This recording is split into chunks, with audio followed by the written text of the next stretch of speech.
Dan saya Lukmana.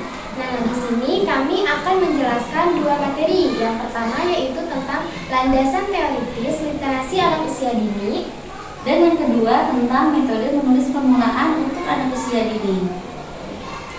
Baik bunda-bunda semua, di sini saya akan menjelaskan tentang metode permulaan menulis anak usia dini. Tentu kadang banyak sekali ya pertanyaan, kapan sih anak usia dini itu diperbolehkan untuk menulis, atau kapan permulaan menulis untuk anak usia dini. Nah, metode permulaan anak usia dini itu tentu adalah di mana fase anak melakukan kegiatan menulis. Tentu menulisnya itu tidak secara langsung, ada beberapa tahapannya yang perlu kita tempuh. Yang pertama itu yaitu terkait melatih koordinasi tangan, di mana anak itu sebelum diajarkan langsung menulis, anak itu harus melatih cara memegang pensil terlebih dahulu. Kemudian menguatkan otot jari, di mana kalau anak itu sudah bisa memegang pensil atau sudah kuat dan sudah benar, anak itu bisa kita ke langkah berikutnya, yaitu mencoret-coret terlebih dahulu, seperti misalkan mencoret-coret buku gambar, atau misalkan cara untuk kita memastikan agar penguatan otot itu sudah dipastikan bisa, itu bisa dengan cara mengemas-emas kertas dan lain sebagainya. Nah, kemudian setelah fase tersebut mencoret-coret dan sudah dilakukan, kita akan kembali ke fase di mana anak itu dikenakan simbol dan juga bentuk, gitu kan. Nah, kemudian di mana simbol dan juga bentuk itu seperti contoh menebalkan kata demi kata, atau menebalkan huruf sederhana, atau kita bisa mengenalkan anak satu huruf yang dimana huruf tersebut berdampingan antara huruf besar dan huruf kecil. Karena kenapa? Karena kalau kita hanya mengajarkan kepada anak satu huruf saja, seperti contoh huruf besar dan juga huruf kecil, itu akan menjadi kebiasaan ke depannya. Anak itu akan hanya mengetahui huruf yang diajarkannya saja jika kita tidak mengajarkannya secara intens, gitu.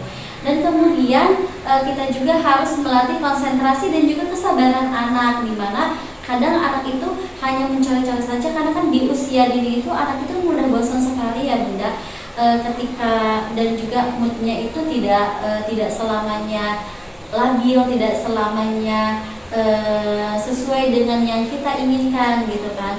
Nah, itu tidak harus dipaksakan kepada anak, karena kalau dipaksakan kepada anak akan berdampak tidak baik pada ujungnya. Nah, semaksimal mungkin kita itu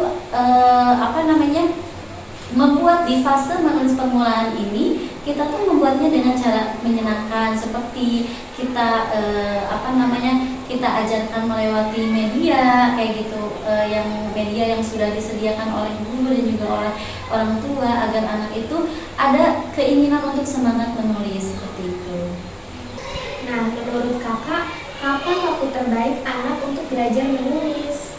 Nah, menurut yang saya pelajari, anak itu bisa diajarkan pra menulis itu pada usia 2 sampai 3 tahun. Itu sudah bisa. Di usia 2 sampai 3 tahun itu anak itu akan belajar yang sudah tadi dijelaskan, bahwa anak akan belajar menguatkan otot dan juga koordinasi tangannya dulu, seperti meramas kertas, atau kita membuat media yang bisa yang berkaitan dengan otot-otot jari, seperti itu.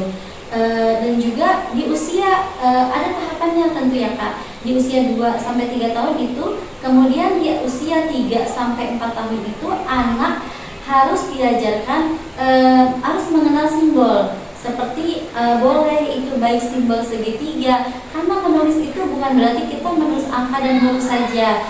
Kita juga bisa supaya semenarik mungkin kita bisa mengenalkan pola atau simbol kepada anak, seperti menebalkan bintang, menebalkan gambar boneka dan lain sebagainya, gitu. Dan kemudian di fase usia 5 sampai 6 tahun, nah di situ kita boleh mengajarkan anak menulis huruf yang sederhana atau kata sederhana.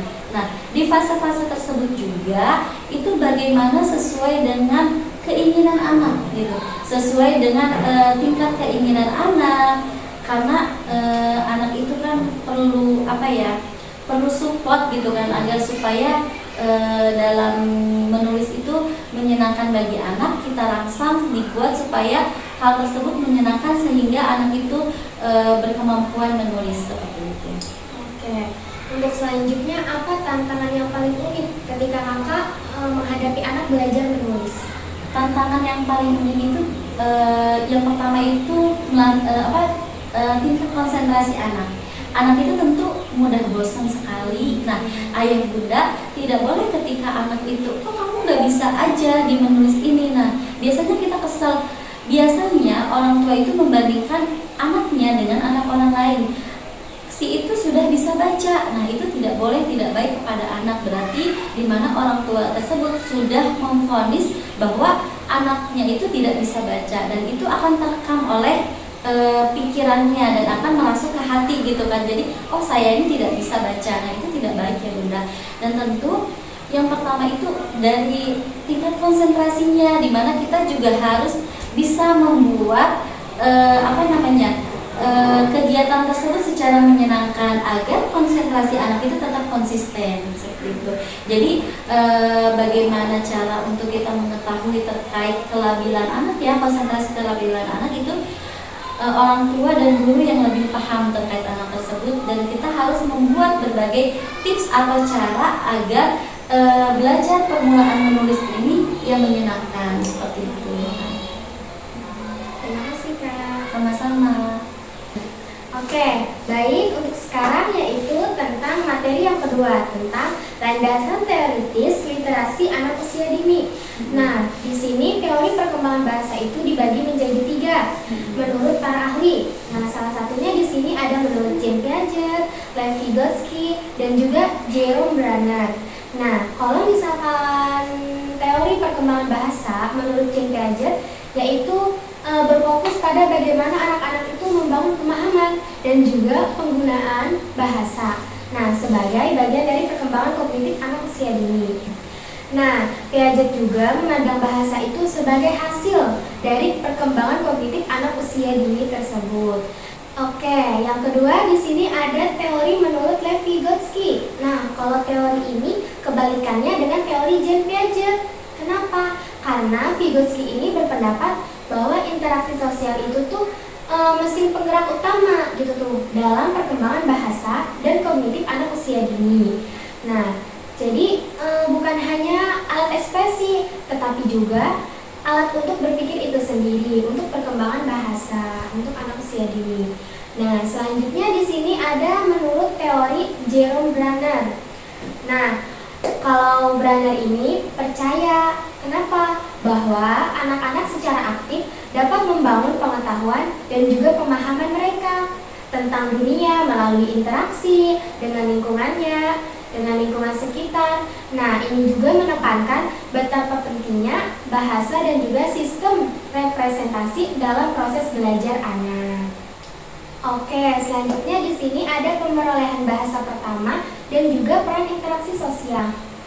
Nah, jadi pemerolehan bahasa dan juga peran interaksi sosial itu pemerolehan bahasa pertama ya teman-teman. Jadi itu tuh merupakan proses alami, jadi tidak disengaja dan juga sebagian besar tidak direncanakan.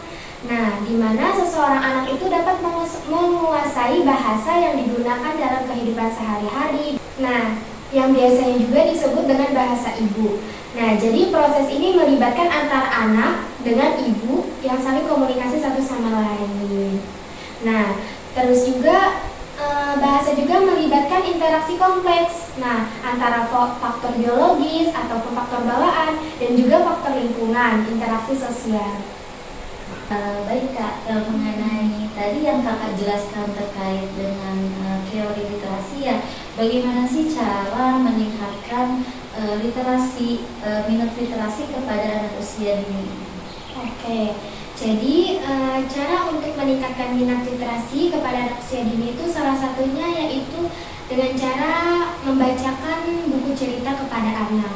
Nah, jadi selain di sekolah, guru menceritakan buku kepada anak, di rumah juga sebagai orang tua usahakan harus membacakan buku cerita, entah dongeng apa, dongeng sebelum tidur, dongeng kancil kepada anak. Jadi selain di sekolah nih, kita diasah untuk mengembangkan literasi anak usia dini, di rumah juga dilatih dengan orang tua. Itu juga termasuk cara untuk mengembangkan literasi anak usia dini. Salah satunya tadi dengan cara mendongengkan buku cerita kepada anak usia dini tersebut.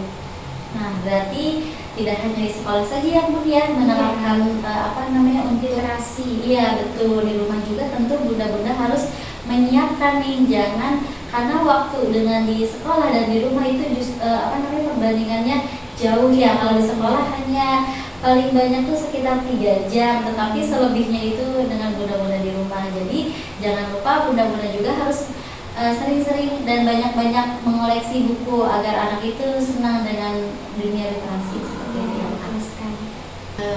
Ada pertanyaan lagi nih Kak, di zaman sekarang itu kan banyak sekali ya anak-anak tuh jangankan anak-anak, remaja juga sama selalu mengandalkan digital gitu, sehingga dunia literasinya itu berkurang gitu. Nah, bagaimana cara menghidupkan kembali agar anak itu menyukai literasi gitu Kak?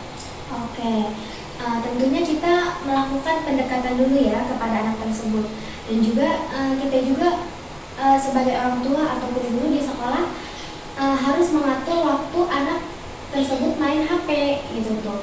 Nah, jadi kalau misalkan ada pengawasan dari orang tua, nanti anak bakal nurut apa yang diperintahkan oleh orang tua. Nah, di gadget juga banyak sekali ya Ibu contoh bacaan-bacaan ataupun contoh cerita-cerita yang menarik. Nah, jadi kita bisa nih membacakan melalui gadget. Nah, kalau misalnya di gadget kan banyak sekali tuh gambar-gambar yang menarik anak, sehingga anak juga menumbuhkan literasi anak usia dini. Oke, baik. Jadi intinya kita juga harus mempersilahkan anak bermain gadget, cuma kita harus memantau ya. Kalau bisa sih diarahkan kepada membaca cerita atau cerita-cerita dongeng dan sebagainya, supaya anak itu ya terbiasa menyukai dengan membaca gitu. Nah, ini juga materi ini juga tentu ada kaitannya kayak dengan metode menulis permulaan seperti itu. Baik, terima kasih Kak atas waktunya. Iya, sama-sama. Baik sahabat PAUD, cukup sekian dari kami. Kurang dan lebihnya mohon maaf karena kita masih dalam belajar. Baik, kami akhiri dengan Assalamualaikum